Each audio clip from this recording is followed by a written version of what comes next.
Hello friends, white board ഷോയിലേക്ക് സ്വാഗതം. ഇന്ന് നമ്മൾ പോകുന്നത് kingdom of the planet of the ഏപ്സ് എന്ന ചിത്രത്തിലേക്കാണ്. ചിത്രം ഇന്നാണ് തിയേറ്ററിൽ തിരിയുന്നത്. അപ്പോൾ ചിത്രത്തിലേക്ക് വരുമ്പോൾ കഴിഞ്ഞ 3 പ്ലാനറ്റ് ഓഫ് ഏപ്സ് സീരീസുകളുടെ കണ്ടിന്യൂഷനായിട്ടാണ് ഈ സിനിമ വരുന്നത്. ആ സിനിമ കണ്ടില്ലാത്തവർക്ക് വേണ്ടിയിട്ട് പെട്ടെന്ന് ഒരു രത്നച്ചുരുക്കം പറഞ്ഞു കഴിഞ്ഞാൽ, മനുഷ്യരും ചിമ്പാൻസികളും സാധാരണ ഇന്നത്തെ ലോകത്ത് നമ്മൾ കാണുന്ന പോലെ ജീവിക്കുന്നിടത്താണ് കഥ സ്റ്റാർട്ട് ചെയ്യുന്നത്. ചിമ്പാൻസികൾ ഈ ലാബുകളിൽ പല ടെസ്റ്റുകൾക്കായിട്ട് ഉപയോഗിക്കുന്നു. അങ്ങനെ ഒരു ടെസ്റ്റ് ഉപയോഗിക്കുന്നതിന് ചിമ്പാൻസികൾക്ക് സ്വന്തമായിട്ട് ചിന്തിക്കാനും പ്രവർത്തിക്കാനും മനുഷ്യരെ പോലെ തന്നെ ബുദ്ധി ഉണ്ടാകുന്ന, സംസാരിക്കാനും പറ്റുന്ന ഒരു കഴിവ് ചിമ്പാൻസികൾക്ക് കിട്ടും. അങ്ങനെ സീസർ എന്ന് പറയുന്ന ഒരു ചിമ്പാൻസി ഈ കഴിവ് ഒരു കുഞ്ഞ് ചിമ്പാൻസി കുട്ടിയാണ് സ്റ്റാർട്ട് ചെയ്യുന്നത്. സീസറിൻ്റെ ക്യാരക്ടർ, ആ സീസറിൻ്റെ ക്യാരക്ടർ പിന്നീട് മങ്കികളെ മൊത്തത്തിൽ ഗ്രൂപ്പ് ചെയ്യുകയും പിന്നീട് ഇവഞ്ച്വലി മനുഷ്യരുമായിട്ട് വലിയൊരു ഫൈറ്റ് ഉണ്ടാകുന്നു. ആ ഫൈറ്റിൽ ഏപ്സ്, ഈ ചിമ്പാൻസികൾ പിന്നെ നമ്മുടെ ഭൂമി പിടിച്ചിറക്കുന്നിടത്താണ് ആ സിനിമ തീരുന്നത്. ഈ പിന്നെ മൂന്ന് സീരീസിൻ്റെ അവസാനം തീരുന്നത്. അങ്ങനെ സീസറിൻ്റെ ക്യാരക്ടർ അതിന് പീക്കിൽ നിൽക്കുവാണ്. അവിടെ നിന്നും 300 വർഷം കഴിഞ്ഞാണ് ഇപ്പോഴത്തെ സിനിമയുടെ കഥ നടക്കുന്നത്. ഈ സിനിമയുടെ കഥ എന്താണെന്ന് പറഞ്ഞു കഴിഞ്ഞാൽ, കറണ്ട് വേൾഡിൽ പലർക്കും സീസറിനെ പറ്റി അറിയാം, പക്ഷേ അയാളുടെ പോളിസീസൊന്നും അങ്ങനെയൊന്നും ആരും ഫോളോ ചെയ്യുന്നില്ല. മങ്കീസ് പലരും, ഈ ഏപ്സ് പലരും പല ക്ലാനായിട്ടാണ്, പല ഗ്രൂപ്പായിട്ടാണ് താമസിക്കുന്നത്. അവർ തമ്മിൽ തന്നെ ഒരുപാട് ഫൈറ്റും, ഒരു ക്ലാൻ മറ്റേ ക്ലാനിനെ മറിച്ചിടുക, അടിച്ചിടുക എന്നുള്ള പരിപാടികളെല്ലാം ഉണ്ട് അവർ തമ്മിൽ, സാധാരണ മനുഷ്യരുണ്ടാകുന്ന പോലെ.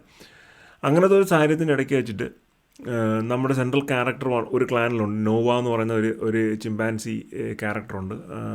പുള്ളി ഒരു ചിമ്പാൻസി ക്ലാനിലുള്ളതാണ്. ആ സിറ്റുവേഷനിലോട്ട് ഒരു ഹ്യൂമൻ ആയിട്ടുള്ള ഒരു ലേഡി ക്യാരക്ടർ വരുന്നു. പിന്നീട് അങ്ങോട്ടുണ്ടാകുന്ന സംഭവ വികാസങ്ങളാണ് സിനിമയുടെ ഒരു ഇതിവൃത്തം എന്ന് പറഞ്ഞു കഴിഞ്ഞാൽ. പക്ഷേ ഇതിൻ്റെ അകത്തൊരു സിനിമയുടെ കുറച്ചും കൂടെ ഒരു ഡീറ്റെയിലോട്ട് നമ്മൾ പോകണമെന്നുണ്ടെങ്കിൽ അതിൻ്റെ ഒരു പ്രോബ്ലം, സിനിമ ഭയങ്കര സ്ലോ ആണ്. 2.5 മണിക്കൂറുണ്ട് സിനിമയുടെ നീളമെന്ന് പറഞ്ഞു കഴിഞ്ഞാൽ. അതിൽ ലാസ്റ്റ് 30 മിനിറ്റ് മാത്രമാണ് കാര്യമായിട്ട് എന്തെങ്കിലും സംഭവിക്കുന്നത്.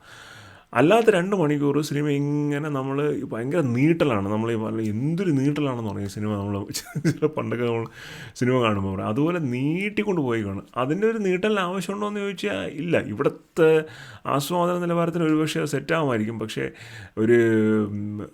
ഒരു Indian way of movie viewing അതിന് അത്ര സെറ്റാകുമെന്ന് എനിക്ക് അറിയത്തില്ല. കാര്യം എന്ന് വെച്ചാൽ ഞാനിങ്ങനെ ഇന്ത്യൻസിനെ കുറച്ച് കാണുക അങ്ങനെയല്ല. പക്ഷെ നമ്മളെല്ലാവരും സിനിമ കാണുമ്പോൾ നമ്മൾ കുറച്ചും കൂടി ഒരു ആക്ഷൻ, ഇതുപോലത്തെ സിനിമ കാണുമ്പോൾ എന്തെങ്കിലുമൊക്കെ പ്രതീക്ഷിക്കും.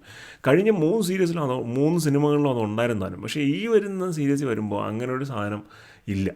ഈ വളരെ സ്ലോയിൽ പോകുന്നു. അവസാനം 30 മിനിറ്റ്സിനാണ് എലമെൻറ്റ്സ് നടത്തുന്നത്. പക്ഷേ നെക്സ്റ്റ് 2 പടങ്ങൾക്ക് വേണ്ടിയുള്ള ഗ്രൗണ്ട് നല്ലവണ്ണം സെറ്റ് ചെയ്തിട്ടുണ്ട് ഈ സിനിമയിൽ. അടുത്ത് എന്താണ് നടക്കാൻ പോകുന്നത്, അത് ലാസ്റ്റ് ക്ലൈമാക്സ് സീൻസിലും എല്ലാം അതൊക്കെ നല്ല രീതിയിലുള്ള ഫ്രെയിമിങ്ങും സെറ്റ് ചെയ്തിട്ടുണ്ട്.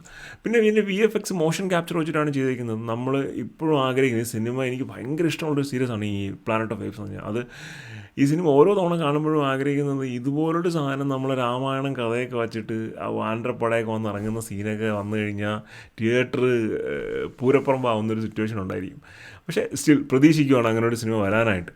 അങ്ങനെ ഒരുപാട് ഇഷ്ടമുള്ള ഒരു സീരീസാണ്. പക്ഷേ ഈ സിനിമ പർട്ടിക്കുലർലി അത്രയ്ക്ക് അങ്ങോട്ട് നിലവാരം പുലർത്തിയില്ല എന്നുള്ളതാണ് എൻ്റെ അഭിപ്രായം. പ്ലാനറ്റ് ഓഫ് ഏപ്സിൻ്റെ ആരാധകരാണ് എന്നെ പോലെ ആ സീരീസ് ഒരുപാട് ഇഷ്ടമുള്ള ആൾക്കാരാണെന്നുണ്ടെങ്കിൽ നമുക്ക് സിനിമ തിയേറ്ററിൽ തന്നെ കാണാം. അല്ലെങ്കിൽ ഒരു OTTയിൽ വരുമ്പോൾ കാണാനുള്ള സാധനമേ ഉള്ളൂ. പിന്നെ OTT വരുമ്പോൾ ഒരു പക്ഷേ ഇത് കുറച്ചും കൂടെ സ്വീകാര്യത കൂടുമെന്ന് തോന്നുന്നു. കാര്യം അതിൻ്റെ പേസിങ്ങൊക്കെ OTTയിൽ കുറച്ചും കൂടെ റിസീവബിൾ ആയിരിക്കും തോന്നുന്നു. എന്നാലും ക്രിട്ടിക്സൊക്കെ ഒരുപാട് നല്ല റിവ്യൂസാണ് വരുന്നത്. റോട്ടൺ ടൊമാറ്റോസിൽ ഏതാണ്ട് 82% ആണ്. സിനിമ റിലീസായിട്ടേ ഉള്ളൂ, പക്ഷേ എന്നാലും 82% ആണ്. അപ്പോൾ നല്ല ക്രിട്ടിക് റേറ്റിംഗ് ഉണ്ട്. പക്ഷേ എനിക്ക് പേഴ്സണലി ആ ഒരു വലിയ ഒരു ഹാപ്പനിങ് മൂവിയായിട്ട് തോന്നിയില്ല. നിങ്ങൾ സിനിമ കണ്ടിട്ട് നിങ്ങളുടെ കമൻസ് പറയുക. വീഡിയോസ് ഇഷ്ടപ്പെടുന്നുണ്ടെങ്കിൽ ലൈക്ക് ചെയ്യുക, ഷെയർ ചെയ്യുക, സബ്സ്ക്രൈബ് ചെയ്യുക. അപ്പോൾ മറ്റൊരു വീഡിയോ ആയിരിക്കും. ബൈ.